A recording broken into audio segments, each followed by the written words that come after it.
Ribuan haji furoda gagal berangkat, Ampuri sebut akibat pemerintah tak dapat kuota tambahan. Boleh tahu nggak Ustadz, kenapa Saudi nggak bilang dari awal bahwa ini memang nggak ada furoda misalnya? Ini kan last minute, tiba-tiba deg-degan gitu loh. Ya karena memang kalau kita lihat ya. Kita kasih solusi. Assalamualaikum warahmatullahi wabarakatuh, Ustadz. Waalaikumsalam warahmatullahi wabarakatuh. Waduh, nih ramai. Semua membahas seputar kegagalan haji furoda tahun 2025. Qadarullah wa masyafa'al.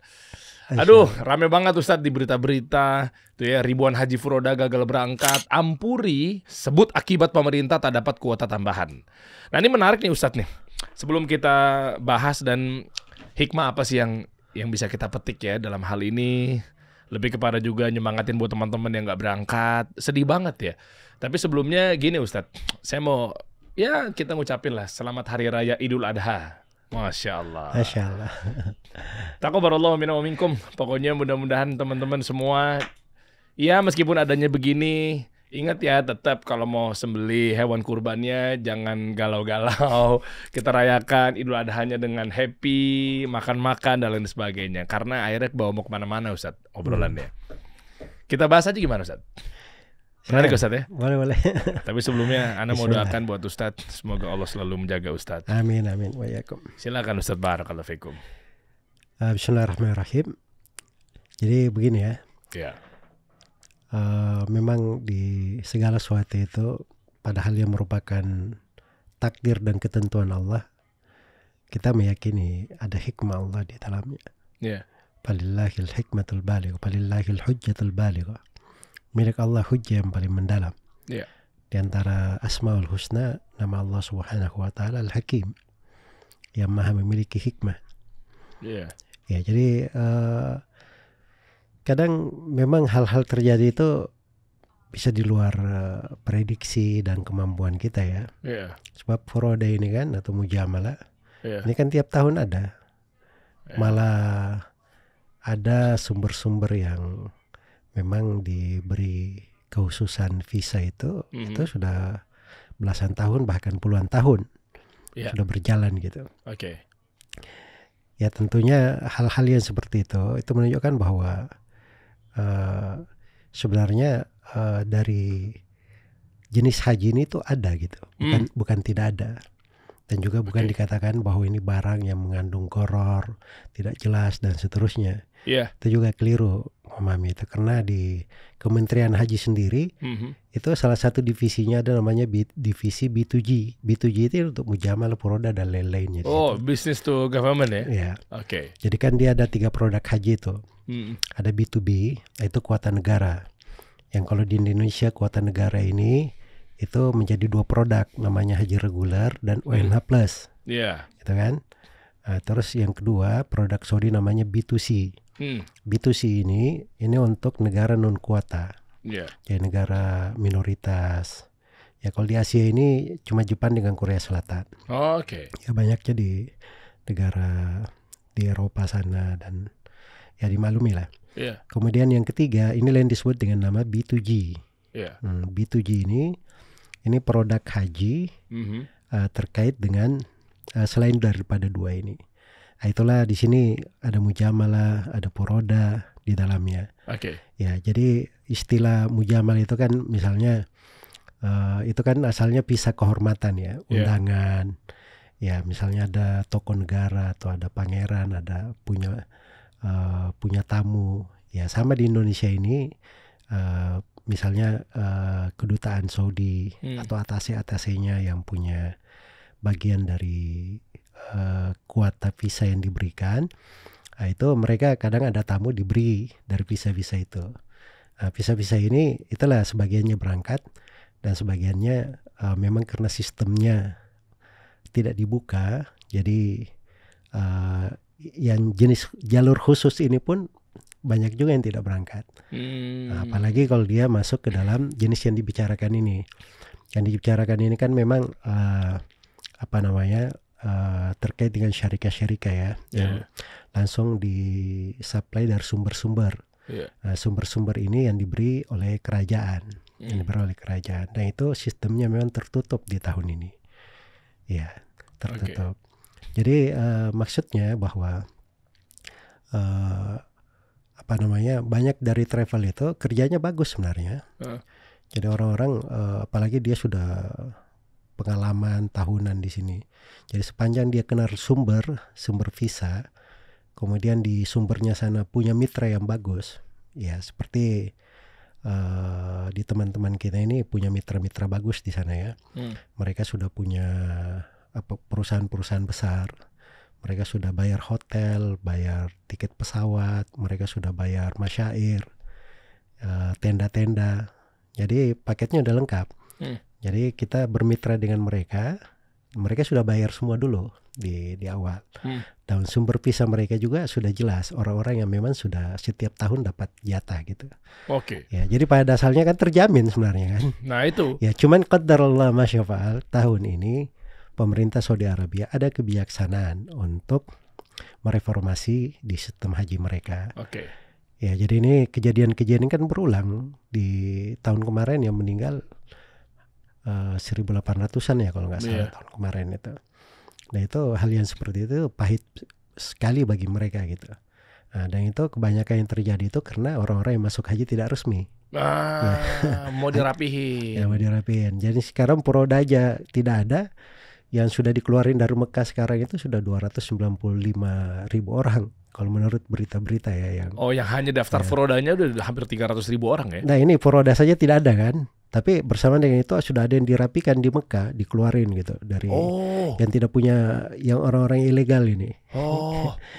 Dikeluarin dari Mekah itu sudah hampir 300.000 orang. Oh, di luar Furoda berarti ya? Ini padahal Furoda tidak ada tahun ini kan. Masya Allah. Ya, jadi maksudnya memang banyak hal yang ingin dirapikan oleh pemerintah Saudi Arabia, dan memang mereka ini memikirkan bagaimana cara umat Islam seluruh dunia itu terbentuk untuk mereka sistem haji yang lebih aman, lebih rapi. Ya mungkin di tahun ini agak pahit sedikit. Nah itu biasa ya kalau pahit-pahit seperti itu kan biasa di kehidupan juga biasa. Kadang burung elang itu dia naik ke tebing, cari tempat yang bagus gitu, ada makanan di sekitarnya. Setelah itu dia cabut bulunya sendiri sampai nggak bisa terbang. Itu kan membahayakan dia sebenarnya. Tapi supaya tumbuh bulu yang lebih bagus, lebih rapi, kedepannya dia lebih bagus. Jadi kadang hal-hal yang seperti itu tuh dilakukan ya di sektor bisnis, apalagi di urusan terkait dengan masalah negara ya. Ya, jadi hal-hal yang seperti itu kita apresiasi dari segala kegiatannya. Apalagi Saudi Arabia ini belum pernah ada sejarah di dalam para pemimpin itu menamakan dirinya Khadimul Haramain. Khadimul Haramain itu artinya pelayan dua tanah suci. Rela menamakan dirinya pelayan gitu, pembantu yang melayani dua tanah suci. Sebab itu kehormatan bagi mereka, dan itu visi utama di dalam negara mereka. Ya, karena itu insya Allah kita berharap dari kebijaksanaan di tahun ini, kita ya paling tidak kita mengambil banyak hikmah lah di dalam hal tersebut. Ya, dan teman-teman yang tidak jadi berangkat, ya saya pikir nggak usah terlalu bersedih hati ya. Karena satu, kita ketika pertama kita iman kepada takdir Allah Subhanahu wa taala, itu subhanallah salah satu dari rukun iman. Ya, keimanan kepada takdir itu, dan di belakangnya pahala yang tidak terhingga. Ya, kemudian yang kedua, seorang yang sudah niat dia ingin haji, kemudian dia terhalang oleh sebuah udzur, dia dapat pahala haji itu sempurna. Masya Allah. Full. Ya, dia dapat pahala haji itu. Karena itu di dalam sebuah hadits Nabi Shallallahu Alaihi Wasallam sebutkan ketika beliau di Perang Tabuk ini, beliau berkata kepada pasukannya di Perang Tabuk, ini lagi di luar Madinah. Beliau berkata di kota Madinah itu, di negeri kita yang kita tinggalkan, itu ada sekelompok orang. Dimanapun kalian berjalan, mendaki gunung, menelusuri lembah, kecuali orang-orang yang di Madinah itu bersama kalian. Di dalam sebagian riwayat bersama kalian, bersyirikat di dalam pahala. Kata para sahabat, ya Rasul, dan mereka di Madinah? Kata Nabi Sallallahu Alaihi Wasallam, iya. Mereka adalah satu kaum yang ditahan oleh udzur. Ditahan oleh udzur. Nabi Sallallahu Alaihi Wasallam saja itu pernah sudah berikhram bersama para sahabatnya, tertahan di Hudaybiyah, tidak jadi haji. Padahal beliau adalah seorang nabi. Oh. Sallallahu alaihi wasallam. Bisa juga. Jangan bilang doanya nabi kurang kencang. Aduh, berani banget ya yang ada ngomong begitu ya. Ya kan? Ya, jadi ya bilang doanya Nabi Sallallahu Alaihi Wasallam kurang kencang. Kok nggak bisa melanjutkan manasiknya? Iya. Ya, tertahan di Hudaybiyah. Dan dari hasil perjanjian Hudaybiyah, beliau dan para sahabat nggak boleh masuk ke Mekah tahun ini, harus kembali. Ya Allah. Nah, disitulah ada bab di dalam pembahasan fikih, ada di dalam semua madhab ada di Minhajul Talibin, ada di Syarhul Mumti' dan selainnya.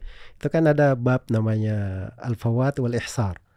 Ya, bab kalau terjadi sesuatu yang menghalangi seorang tidak bisa melanjutkan, tidak bisa masuk haji gitu.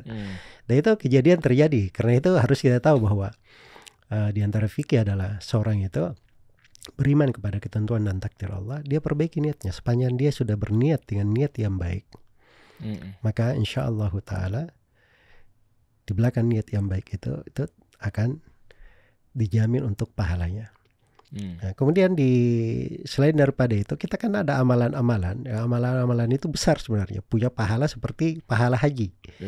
Ya seperti misalnya orang keluar dari rumahnya bertahara, dia pergi ke sholat wajib, itu seperti dikatakan ajruhu ka ajril hajil muhrim. Pahalanya seperti pahala orang yang haji sedang berihram. Ya, atau seperti orang yang duduk sholat subuh, dia berzikir sampai matahari terbit, lalu sholat 2 rakaat, itu dia dapat pahala haji dan umroh sempurna kata Nabi Sallallahu Alaihi Wasallam. Ya kan? Berbakti kepada orang tua seperti orang yang berjihad, seperti orang yang berhaji juga. Ya, demikian pula dia berzikir subhanallah walhamdulillah wala ilaha illallah wallahu akbar. Subhanallah alhamdulillah Allahu akbar, itu 3. Itu dia baca 33 kali, 34 kali. Itu seperti orang yang lebih bagus daripada orang yang bersedekah bisa meraih, dia berhaji dan berumrah dengan sedekahnya tersebut. Itu bisa menyainginya. Jadi ada amalan-amalan yang dilakukan, tapi yang paling penting itu seorang kalau dia sudah berniat yang baik, ya, untuk dia berhaji, maka dia lanjutkan dari niat itu. Itu disebut dengan nama as-sidq, kejujuran. Ya, saya sebenarnya salut juga ya kepada sebagian teman-teman kita. Jadi teman-teman travel ini kan nawarin, ya ini karena tidak ada foroda tahun ini di luar kemampuan, maka kita kasih pilihan untuk refund gitu. Ya kata teman-teman kita ini, subhanallah saya terharu juga ya dengar jawabannya. Itu tidak perlu ini Ustaz, kami sudah niatkan untuk haji itu. Masya Allah. Kami sudah niatkan. Oh, jadi untuk antri tahun depan. Iya. Jadi untuk keberangkatan jika Saudi buka ya tahun depan, berarti langsung ibaratnya nabung haji lah di travel. Iya. Gitu ya? Jadi itu ada sudut syar'i karena memang ini cara beragama itu ada sudut, harus kita contoh Nabi dan para sahabat. Nabi Sallallahu Alaihi Wasallam dan para sahabat ketika sudah berhijrah ke Madinah, pertanyaannya setelah menaklukkan Mekah, Nabi dan para sahabat kembali lagi ke Mekah? Oh ya enggak kan? Total langsung. Kenapa? Padahal Mekah sudah ditaklukkan, sudah menjadi negeri Islam. Iya juga ya. Kenapa nggak balik lagi kampung halaman? Kenapa Ustaz? Karena kan sudah niat hijrah. Pahala besar di hijrah, dia sempurnakan hijrahnya dengan tetap di Madinah. Oh, jadi bangun kota Madinah. Nah, itulah menyempurnakan hijrah namanya. Menyempurnakan dari niat awalnya.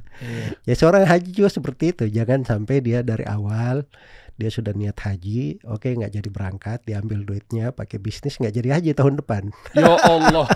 Iya juga ya. Ya. Ya betul kan? Ya ini menarik nih Ustaz. Barakallahu fikum. Ini Ustaz. Karena ada anak-anak yang berbakti kepada orang tuanya. Ini saya tahu banget, banyak sekali. Saya sendiri subhanallah mungkin dicatat di sejarah di orang-orang yang nggak pernah saya sangka sebenarnya. Ada sebagian jemaah kita itu dia nggak boleh berangkat sama perusahaannya, nggak mengizinkan. Kata ibunya, kamu keluar aja dari perusahaan kamu supaya bisa berangkat. Masya Allah. Ya keluar dari perusahaannya. Keluar? Iya, padahal gajinya itu yang dia pakai membiayai orang tuanya berangkat dan seterusnya, kerja di pekerjaan yang bagus sekali. Ya, bersama dengan itu tahun ini nggak jadi berangkat. Semangat ya Mas. Subhanallah. Tapi bersama dengan itu santai mereka. Insya Allah tahun depan kita berangkat lagi. Uangnya nggak di-refund? Enggak. Masya Allah. Jadi orang-orang malu kita kadang sama begitu-begitu, kita malu banget. Ibadahnya mereka total banget. Jadi maksudnya orang itu berbeda-beda ininya, keperluannya beraneka ragam. Cuman kan saya ingin menerangkan hal-hal yang terbaik dari sudut syariah. Dan itu bagus itu, seorang kalau dia sudah berniat sesuatu, ingin berbuat sesuatu, apalagi itu untuk orang tuanya, disempurnakan niat baik itu.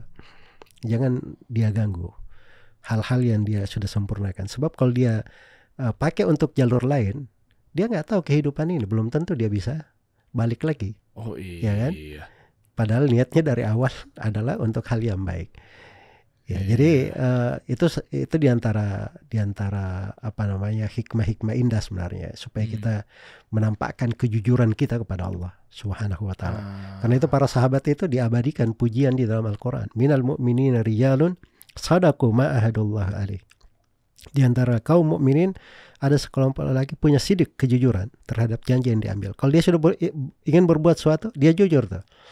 Makanya katakan dalam ayat, "Faminhum man qadha nahbahu wa minhum may yantadir." Di antara mereka ada yang sudah selesai, janjinya sudah ditunaikan, ada yang masih belum selesai. Tapi wa ma baddalu tabdila. Mereka tidak pernah mengganti, tidak pernah merubah.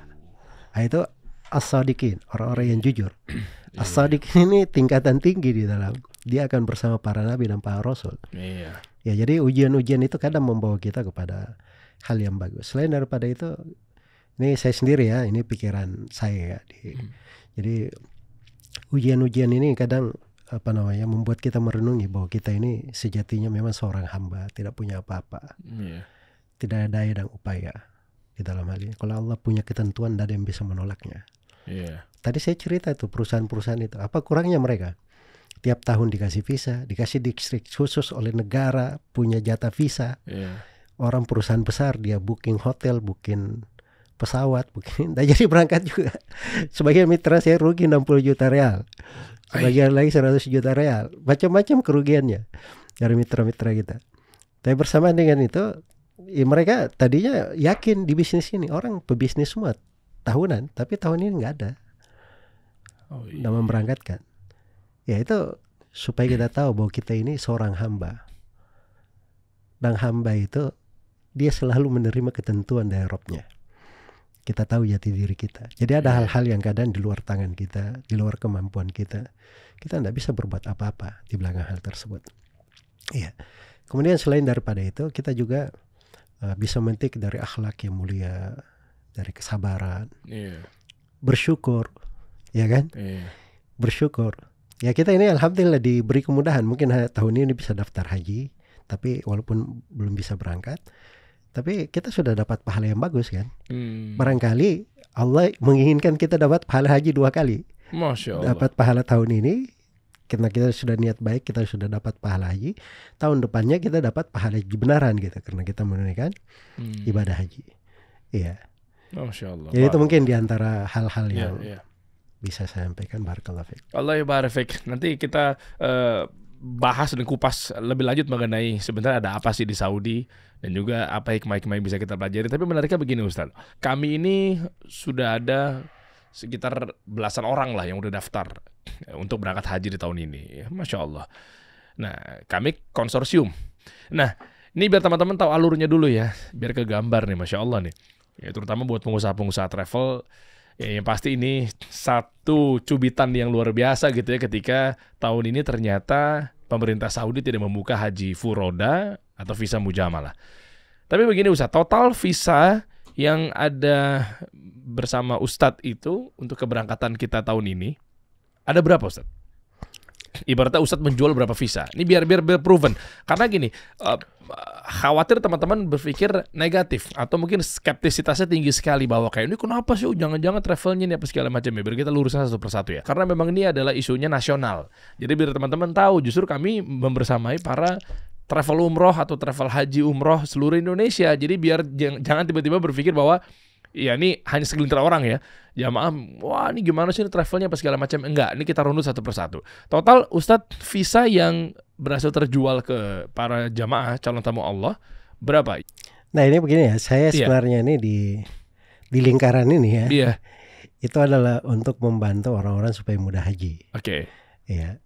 Jadi saya kenal bisnis ini sudah lama. Oke. Cuman saya belum mau masuk di dalamnya. Sampai baru belakangan ini saya seriusin karena saya anggap itu bisa membantu orang untuk Masya Allah. mudah untuk haji. Sebagai jalur lain yang resmi, yang aman, bisa untuk haji. Ya, makanya kita pun berhubungan dengan teman-teman di sana. Jadi sumber-sumber visa itu kan ada banyak sumber. Jadi kita juga mengambil dari sumber yang paling amannya. Kami ada banyak sumber di situ, bisa ada 5-6 sumber kami. Oh wow, langsung Saudinya? Ya, dan ada satu sumber kita ada dijamin 1.000, kita punya akad. Ada satu sumber kita 3.300, ada satu sumber 3.000. Ya kayak gitulah ceritanya. Berarti ada 10.000-an visa sebenarnya yang lewat jalur Ustadz aja gitu ya? Tahun ini aja yang rencana mau diturunkan oleh pemerintah Saudi di seluruh dunia itu 60.000, tapi kan gak keluar kan. 60.000 yang mau diturunkan. Itu berita yang saya terima dari jalur khusus gitu. Jadi yang mau diturunkan seperti itu, cuman gak terjadi di tahun ini. Jadi yang orang-orang yang ada visa itu jelas kita juga ngerti, dan mereka jatah-jatahnya juga itu jelas dari kerajaan. Ya, begitu. Ya berarti kan ini kan bisa dibilang yang pertama udah clear ya teman-teman semua, bahwa memang ini ya ini rapih, insya Allah juga resmi, legal dan lain sebagainya. Ini biar clear dulu nih. Terutama ada banyak puluhan travel juga kan yang konsorsium sama Ustadz Zul gitu kan. Dalam hal ini berarti kan Ustadz sudah pengalaman. Total berapa tahun Ustadz dalam tektokan ini? Maksudnya biar kita ukur bahwa ini Saudi kok pertama kalinya bisa begini nih, tidak mengeluarkan visa furoda gitu Ustadz. Jadi sumber-sumber visa ini ada yang dari masa Raja Fahad, mereka sudah ada. Dari masa Raja Fahad. Ada yang sudah belasan tahun. Ya, kliennya Ustadz lah berarti yang ada di Saudi ya. Ada yang di masa Raja Salman. Masya Allah. Jadi udah menahun, udah pengalaman untuk memberangkatkan para jamaah haji gitu Ustaz. Ya, dan tahun ini peraturannya lebih bagus sebenarnya, karena sumber-sumber ini kan dari jalur sangat-sangat khusus gitu sebenarnya. Iya. Tapi oleh pemerintah itu supaya semuanya rapi, mereka dibuat sekarang berada di jalur perusahaan. Jadi tercatat masuk ke dalam perusahaan, dikemas dengan legal yang sangat resmi sekali. Nah, jadi kita akadnya itu by perusahaan gitu. Langsung perusahaan langsung ke Saudi ya, segala macamnya. Jadi memang itu sudah dengan akad itu artinya kita sudah ada barangnya sebenarnya. Iya. Nah. Dan sudah menahun juga Ustadz, dengan ribuan visa udah biasa dikeluarkan gitu loh. Cuma memang baru kali ini tiba-tiba ada pengumuman seperti itu. Nah, boleh tahu nggak Ustadz, kenapa Saudi nggak bilang dari awal bahwa ini memang nggak ada furoda misalnya? Ini kan last minute. Mungkin biar teman-teman atau saya pribadi juga tahu tentang edukasinya mengenai visa furoda atau visa mujamalah ini kan koknya last minute aja, tiba-tiba deg-degan gitu loh. Kalau nggak keluar gimana gitu? Ya, jadi saya sebenarnya nggak bisa mewakili Saudi ya berbicara. Cuma ini kan tuh tanya ke saya, berarti itu pengamatan saya secara pribadi. Nggak apa-apa Ustaz. Ya, karena memang kalau kita lihat ya, itu kan tadi ada 3 produk saya bilang. Jadi harusnya mulai dari B2B dulu, kuota negara diselesaikan. Kuota negara itu terlambat banget kemarin. Sampai masuk bulan Dzulqa'dah saja masih ada negara yang belum selesai. Ini di luar Indonesia apa Indonesia doang? Nah, di luar Indonesia.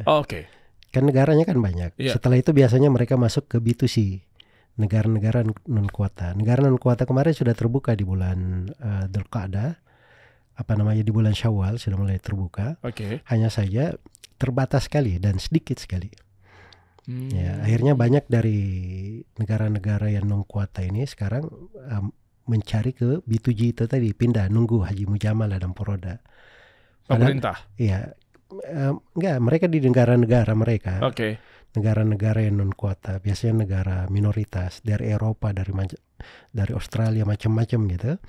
Mereka ini tadinya itu kan mereka bisa ngambil visa langsung, cuman daftar saja, masukin datanya, pilih negaranya, kemudian pilih paket-paketnya. Tapi ternyata waktu itu hanya sedikit yang dibuka, sedikit sekali, mungkin jumlahnya nggak sampai 2.000 yang masuk waktu itu. Akhirnya ini kan dianggap sedikit. Ini masih banyak yang ngantri. Yang ngantri ini pada ke B2G. Nah ini memang janjinya kan dari sebelum Ramadan. Iya. Ini dari kementeriannya langsung kan, sebelum Ramadan, masuk Ramadan diundur lagi, diundur sampai sekarang memang sudah diumumkan resmi tidak dibuka. Nah, jadi kelihatannya itu membaca kondisi dan keadaan dan mengobati apa yang harusnya dikerjakan. Jadi mereka memang mungkin dari awal tidak ada niatan menutup tahun ini. Oh, tadinya memang mau dibuka aja gitu ya? Ya karena sudah dari awal ada pemberitahuan ke perusahaan-perusahaan secara resmi akan ada tanggal sekian. Terus mundur lagi tanggal sekian, sampai akhirnya diumumkan tidak dibuka sama sekali. Oke, itu Saudi lebih tahu lah karena memang lagi bebenah apa segala macam. Kita nggak tahu apa ininya kan, tapi yang terjadi seperti itu. Ya, jadi kalau dari niat awal kayaknya nggak ada niat awal dia untuk menutup, tapi mungkin kondisi kebijaksanaan yang berjalan, melihat kondisi yang harus mereka benahi, itulah yang terjadi. Oke. Ini kalau dari sudut pandang travel ya, ini kan sempat ada kayak semacam dijanjikan bahwa kayak ntar ditunggu ya. Ntar mundur ya, bisa kok ntar tanggal 30, bisa kok ntar tanggal 31, tanggal 1 dan seterusnya gitu ya. Artinya boleh tahu edukasinya nggak Ustadz? Kenapa akhirnya ada pengunduran dan kayak semacam pending gitu Ustadz?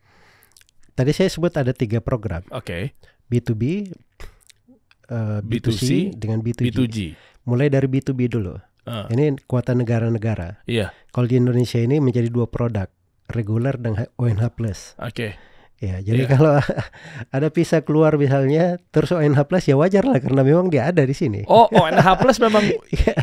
Jadi yang katanya visa Furoda berhasil memberangkatkan sekian travel umrohnya itu berarti bukan travel umrohnya yang super power gitu, kenal sama Raja Salman langsung atau Muhammad bin Salman atau? Kan banyak yang dikomplain ya, dia ONH+ menampilkan seakan-akan dia Furoda.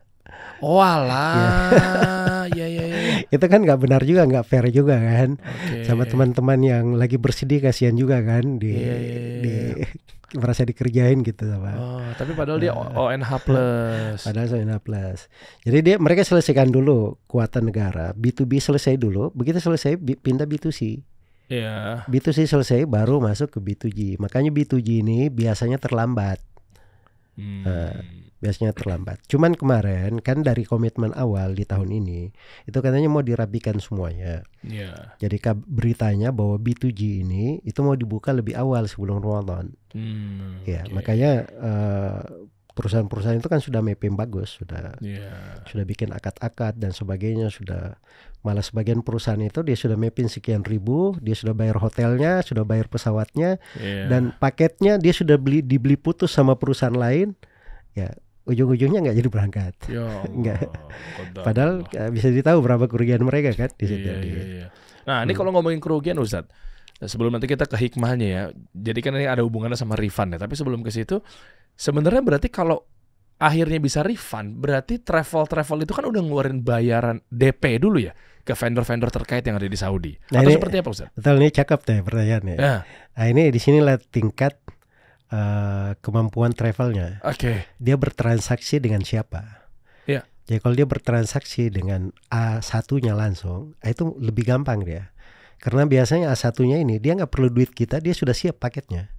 Nah, jadi seperti teman-teman kita ini, mereka cuman simpan deposit, tapi kalau tidak berangkat depositnya ditarik. Kalau terjadi kerugian itu kerugian mereka. Hangus. Kita tidak nanggung apa-apapun dari kerugian. Iya. Tapi ada sebagian travel dia nggak sampai ke situ. Dia hanya ke orang kedua, orang ketiga, orang keempat. Nah, ini yang bikin panjang masalah sebenarnya. Dan sebagian travel lain itu ada yang kadang memakai cara lama. Cara lama itu beli visa aja. Dia mapping sendiri, bayar hotel sendiri, kemudian nanti masyairnya cari sendiri. Ya, ada yang seperti itu. Lebih boncos itu Mas. Nah, ini lebih banyak risikonya karena biasanya kalau dia pakai metode ini, dia sudah bayar hotel dahulu, ya kan? Dia sudah booking tiket. Ya sekarang kan banyak tuh teman-teman kita yang tiketnya nggak bisa dipakai, akhirnya dibayar denda lagi untuk diundur ke pemberangkatan, akhirnya dijadikan untuk pemberangkatan di musim umroh nanti. Nah, ini kan risiko-risiko berjalan di travel. Jadi tergantung travelnya, dia manajemen risikonya itu kayak gimana, itu berbeda-beda di situ. Gini Ustadz, mengenai refund Ustadz, banyak sekali akhirnya jamaah sekarang bimbang antara refund atau tadi sebenarnya Ustadz udah sampein sih, tapi kita coba kentalkan obrolannya Ustadz. mereka ada yang berpikir bahwa ya sudah kita refund aja, mungkin kecewa. Ada juga yang kedua, gue refund sebenarnya gue pengen berangkat haji, tapi kan kita belum tahu dulu nih travelnya kayak gimana nih, ini apa segala macamnya, coba dong balikan kepercayaan dulu dong. Atau yang ketiga ya memang dia butuh uangnya gitu kan. Nah sebenarnya masalah refund ini kalau kita tarik berarti pahalanya atau pahala hajinya tuh buyar, atau kita diamkan saja tetap mengalir pahala hajinya meskipun kita tunggu nanti buat tahun depan. Seperti apa Ustadz? Ini dalam hal ini kan pasti kan teman-teman ingin menjaga niatnya masing-masing Ustadz ya. Dalam hal ini ya jangan sampai nih jamaah-jamaah juga akhirnya kan jadinya rugi. Iya. Ya, secara materi rugi, secara pahala juga rugi, kan sayang Ustadz. Ya begini, kalau refund itu kan seperti yang saya terangkan tadi ya, Iya. manajemen risiko di travel itu kan beda-beda ya. Iya. Dan apa yang mereka lakukan juga hubungannya langsung ke sana itu akan menentukan. Oke. Ya. Jadi kalau misalnya jemaahnya dia ingin refund dengan alasan-alasan tertentu, itu Iya. haknya jemaah memang. Oke. Karena memang dia punya hak untuk melindungi iya. dana dia dan seterusnya. Iya. Hanya saja saya tadi terangkan dari sudut bagaimana seorang itu ketika dia sudah memulai di dalam ibadah, meniatkan sesuatu, apa yang paling afdalnya untuk dia. Yang paling afdalnya itu dia lanjutkan. Ya, dia lanjutkan untuk hal tersebut. Dari sepanjang dia sudah memilih jalurnya bagus, travelnya bagus, dia lanjutkan saja, nggak usah nyari hal yang lain. Karena tadi saya bilang kalau misalnya dia tarik, suatu saat dia ada keperluan lain, bisa-bisa tahun depan dia nggak pergi haji lagi gitu kan. Subhanallah, sayang banget ya. Ya, tapi ada juga memang sebagian orang dia punya alasan, oh ini kayaknya nggak bisa saya di sini karena ini sulit, atau mungkin di travel ini nggak kelihatannya mereka sudah mengakuin bahwa jalurnya nggak ada gitu sebenarnya, masih nyari-nyari. Itu hak dia untuk narik pindah ke tempat lain gitu. Tapi bukan dia tarik untuk tidak pergi haji, tapi untuk mencari hari yang lebih baik. Itu nggak ada masalah sih seperti itu, nggak apa-apa. Oh, Masya Allah. Jadi kita hanya bisa memberikan arahan-arahan. Ya, dan itu semuanya hanya berputar antara yang paling baik, antara yang baik dan yang terbaik. Ya kalau dari akar masalahnya itu harta dia bebas untuk melakukan apapun dengan hartanya. Mungkin gini aja Ustadz, ini nggak tahu yang lainnya ya, saya coba mendahului Ustadz sebentar nih Ustadz. Izin Ustadz, mereka juga kan ada juga yang nggak refund untuk ngantri buat tahun depan, Masya Allah Ustadz. Masya Allah. Masya Allah. Nah, sebenarnya Anda tuh bingungnya gini Ustadz, ketika jamaahnya oke, dititipin ya alhamdulillah gitu ya, tapi kan bukan tahun depan tiba-tiba ada kenaikan dolar, itu gimana Ustadz?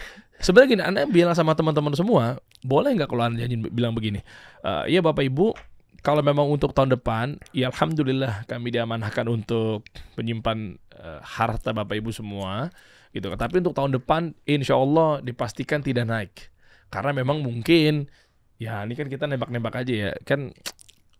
Kami kan kenal sama Ustadz juga bisa langsung info A1 gitu Ustadz ya. Atau memang harus naik tahun depan nih? Atau seperti apa Ustadz? Ya sebenarnya belum diketahui ya. Itu kan tergantung peraturannya di Saudi Arabia. Tapi kalau melihat dari kebijaksanaan mereka kan ingin mempermudah juga pada dasarnya.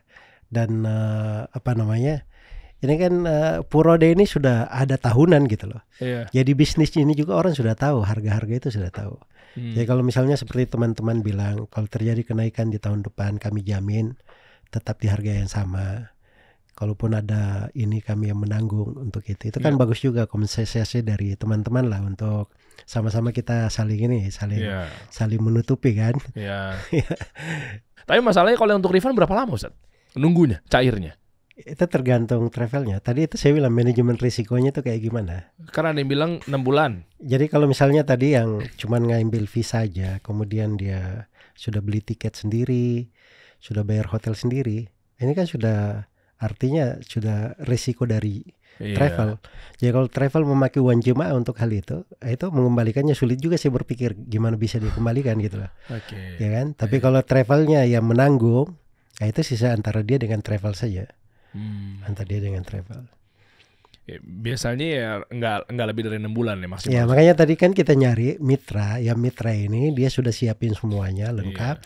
Kalau ada apa-apa kita nggak nanggung apa-apa. Nah, itu yang kita nyari memang cara kerjasama. Alhamdulillah kita banyak mitra seperti itu. Itu dia makanya. Alhamdulillah kami juga dimudahkan sekali ya. Tapi mungkin di ujung obrolan begini Ustaz, kuatkanlah niat teman-teman semua, hikmahnya. Ya ada 2 aspek sih. Yang pertama adalah biar mereka nggak berlarut dalam kesedihan.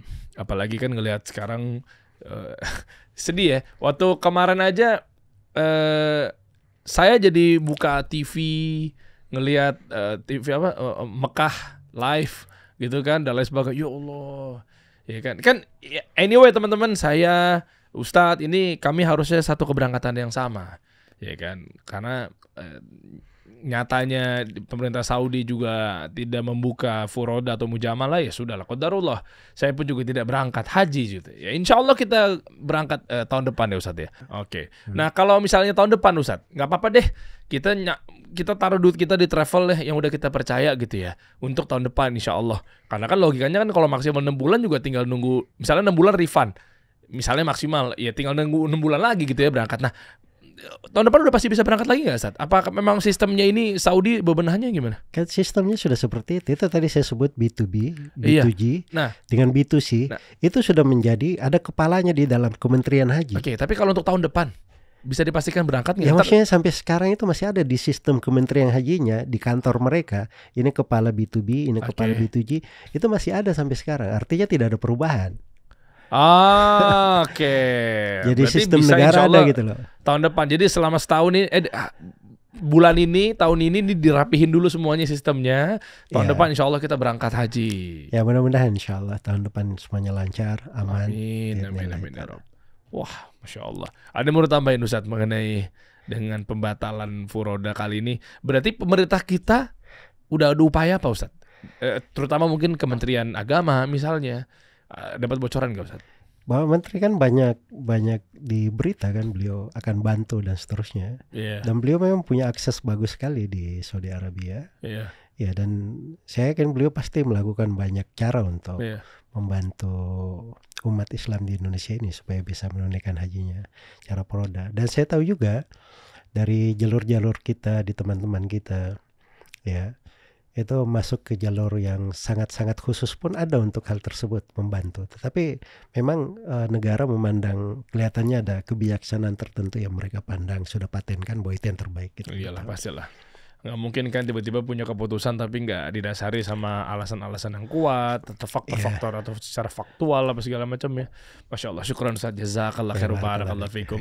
Semoga Allah berangkatkan kita insya Allah di tahun depan untuk haji. Kita hari ini mungkin disuruh istirahat dulu, bebenah dulu, ambil hikmahnya dan lain sebagainya. Siapa tahu ntar tahun depan kita jadi lebih fit, lebih fokus. Iya kan benar Ustaz ya? Iya insya Allah. Jadi satu tahun ini banyak berdoa, muhasabah, ya kan? Lebih berasa. Ya ini terakhir Ustaz di ujung obrolan ini juga sebenarnya nggak boleh nih. Di saya pribadi, mudah-mudahan sih nggak ada di Ustaz, nggak ada teman-teman semua. Kadang kita takut futur Ustaz, bolak-balik tiap bulan umroh Ustaz.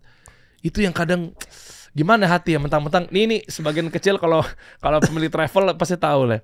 Misalnya jamaah telat tiket musola P9, P10 bisa kali ya, santai. Ini jangan dicontoh teman-teman ya. Yang kayak begini-begini kadang kita takutnya ya naudzubillah ya, imun teman-teman.